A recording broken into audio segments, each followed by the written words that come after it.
Esse negócio de cérebro grande é muito interessante, né? Porque a gente tem essa... O teu contato no meu celular é Álvaro Cérebro Gigante. Olha só, que honra.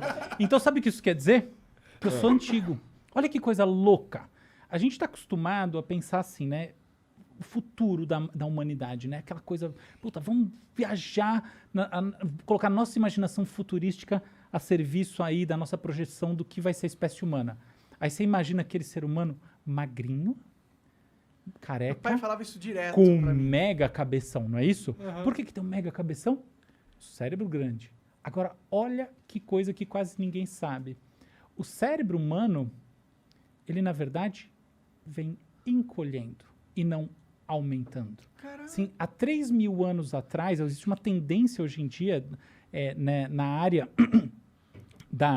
nessa área que faz os estudos de fósseis de cérebro e etc. Então, é uma área até difícil da gente nomear, né? Que área é essa, porque é uma área multidisciplinar, tá? Que tem, enfim, tem uma antropologia, tem uma biologia molecular forte, tem uma arqueologia fundamental, enfim. É um conjunto de áreas que vem se encontrando para fazer estudo de genoma, enfim, de fóssil.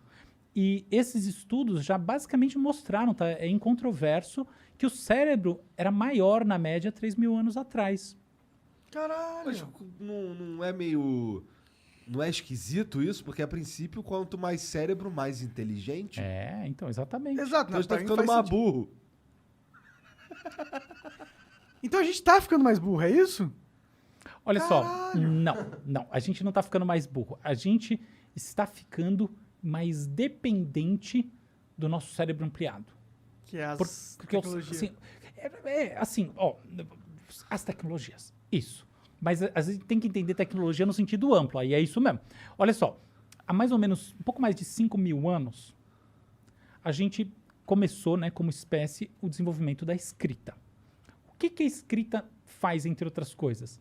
Ela migra a memória de longo prazo para um registro externo. É nesse sentido que a gente está falando de tecnologias. A gente pode escrever a história da cultura através de duas grandes linhas. Os nossos dispositivos de aumento motor e os nossos dispositivos de aumento cognitivo. O que é dispositivo de aumento motor? É, por exemplo, o uso das ferramentas, é, por exemplo, o tear mecânico, quando a gente vai, né, olhar, por exemplo, Revolução Inglesa. É uma revolução super cognitiva, tá? Super complexa. Mas o papo de uma máquina que gera produção se traduz pelo quê? Eliminação de braços. Então é nesse sentido. Século XX, mecanização da indústria. Braço. Por quê? Porque as coisas que a indústria estava produzindo, ela permaneceu produzindo. Ela simplesmente aumentou a escala, velocidade, reduzindo a necessidade de trabalhadores. Em outras palavras, ela não mudou a qualidade do produto, ela mudou o método de produção. E ela mudou eliminando trabalho no braço para colocar trabalho nesse braço. Beleza. Agora olha essa outra história. A gente inventa a leitura, a gente aprende com a escrita. A gente, na verdade, começa registrando em cavernas, fazendo desenhos rupestres, essa coisa toda. Aí a gente vai para os registros mais formais. Aí a gente inventa a calculadora. Como é que a gente inventa calculadoras? Calculadoras primitivas, o ábaco, tá? Então, é um negócio que tem mais de 4 mil anos, está surgindo na Mesopotâmia, na China, todo mundo de lugar mais ou menos ao mesmo tempo, tá? Então, surge essa calculadora. Aí, a gente vai evoluindo como sociedade e olha o que a gente inventa, que coisa mais interessante.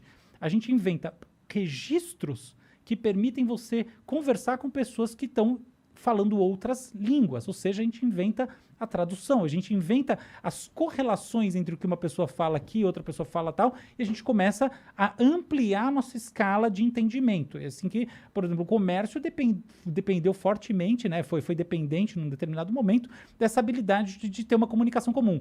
Até uma coisa interessante, quando eu era criança, todo mundo acredita, todo mundo não, mas tinha aquela coisa do Esperanto, né, que essa é a língua da... o Esperanto existe. Meu avô sabia falar esperanto. Então o Esperanto é um barato, é em inglês. É em inglês?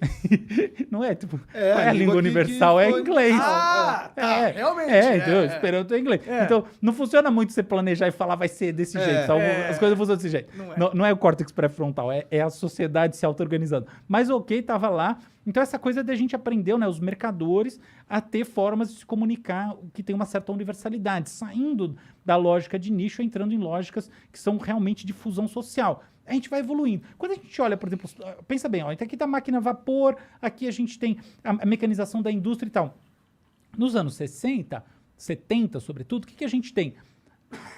O desenvolvimento dos computadores industriais e depois, a partir da metade dos anos 70, dos PCs, que não estavam chegando no público, estavam desenvolvimento, tá? Então, esse é o primeiro momento da coisa. E aí, o que a gente tem? A gente tem uma mudança de paradigma fundamental. Porque o nosso aumento agora não é simplesmente um aumento na capacidade de fazer aquilo que a gente fazia. É um aumento efetivo na produção de informações que de outra maneira a gente não faria, porque com todo o tempo, porque dado que o tempo é finito, nem com todo o tempo do mundo a gente conseguiria. Então você tem uma quebra de paradigma a partir do que muita gente chama de terceira revolução industrial, que na verdade não tem nada de industrial, ela é informacional, que é essa coisa do computador. E agora tem uma coisa diferente acontecendo, que é essa transformação da lógica da sociedade a partir da inteligência artificial. Mas, resumindo, você tem dois grandes pilares, duas grandes linhas, né? O aumento cognitivo e o aumento motor.